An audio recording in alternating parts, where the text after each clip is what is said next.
O tema de hoje é a armadura de Deus e cada um de nós vamos estar trazendo 2 pontos da armadura, mas antes de começar eu queria fazer uma pequenazinha introdução sobre a plenitude da armadura de Deus.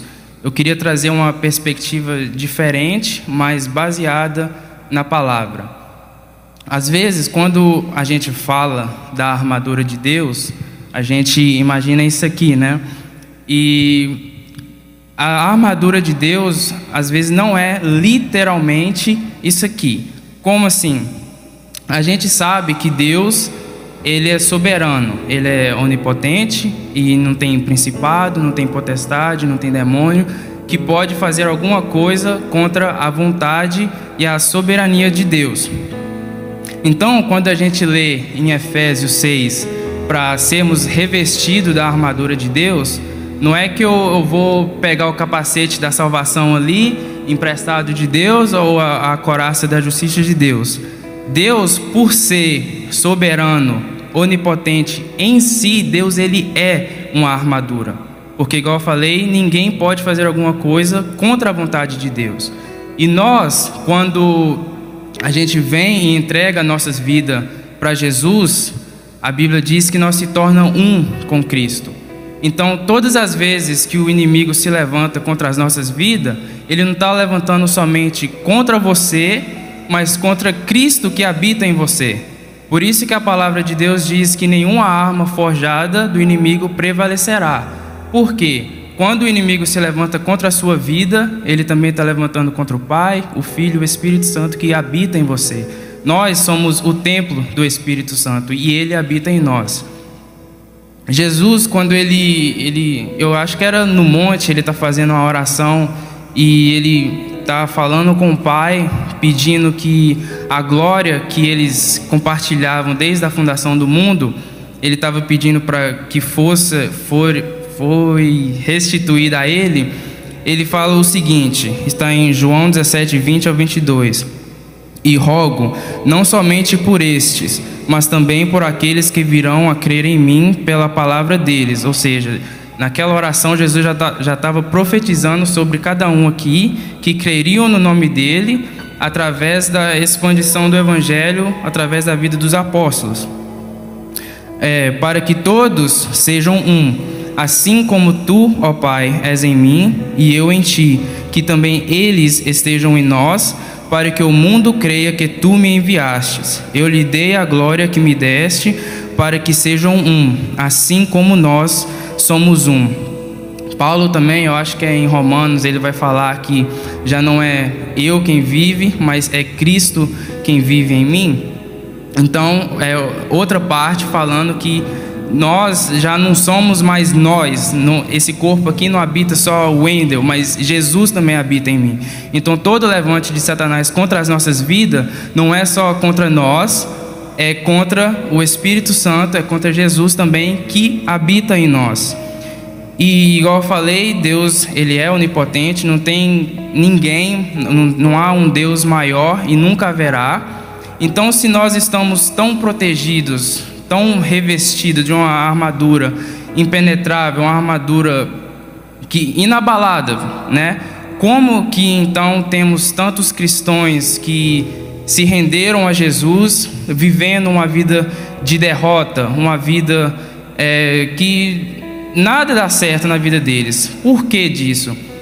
Quando a gente lê em Efésios, a gente vai ver que Paulo ele vai citar 6 armaduras: o capacete, a couraça, o cinto, a sandália, o escudo e a espada.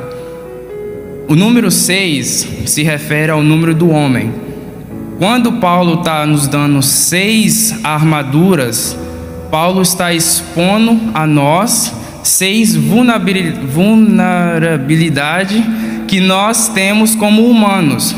Porque sim, nós somos um com Jesus, mas porque ainda habitamos em corpos que é pecaminoso, né? Ainda não fomos glorificados com Cristo, a gente ainda tem algumas brechas nas nossas vidas que mesmo a gente estando em Deus, sendo coberto pela divina proteção dele, porque ele é a nossa armadura, por causa do nosso pecado, por causa da nossa falha, da nossa fraqueza, a gente tem brecha nas nossas vidas. E com isso eu queria falar das minhas duas armaduras, que é o capacete da salvação, que representa a proteção na mente contra setas do inimigo. A gente, como cristãos, o inimigo sempre vai se levantar para tentar nos destruir. E uma das formas que Satanás faz isso é lançando setas nas nossas mentes, que você não vai conseguir, que nada vai dar certo, que os seus planos que você tem para a sua vida não vai funcionar, você não é salvo, você é um pecador, você não merece. E o capacete da salvação, ele serve para nos proteger destas setas malignas, porque o Satanás vai falar uma coisa, mas Jesus vai falar outra. É por isso que é importante, Paulo nos diz, renovar a nossa mente, porque quando meditamos na palavra, quando estamos alimentando da palavra do Senhor, estamos recebendo a verdade dita a nós por Cristo. Então, quando Satanás vai falar, você não vai conseguir, você vai responder, em Cristo eu sou mais que vencedor, porque isso é o que a palavra diz. Usando o capacete da salvação, você está se defendendo contra acusações de Satanás contra a sua vida. A Bíblia vai nos dizer em Provérbios 23, 7, que como o homem pensa, assim ele é. E quando nós começamos a acreditar nas mentiras de Satanás e não naquilo que Deus tem falado a nosso respeito, nós saímos debaixo da proteção de Deus, porque já não estamos alinhados com Deus. Igual eu falei no início, Deus em si, ele é uma armadura. E quando a gente se alinha àquilo que Deus tem falado a nosso respeito, nós estamos debaixo da proteção de Deus. E o que Satanás faz, ele lança setas nas nossas vidas, para a gente começar a dar ouvido às mentiras de Satanás, que aí ele nos tira debaixo da proteção, porque já não estamos debaixo da verdade e aquilo que Deus diz ao nosso respeito.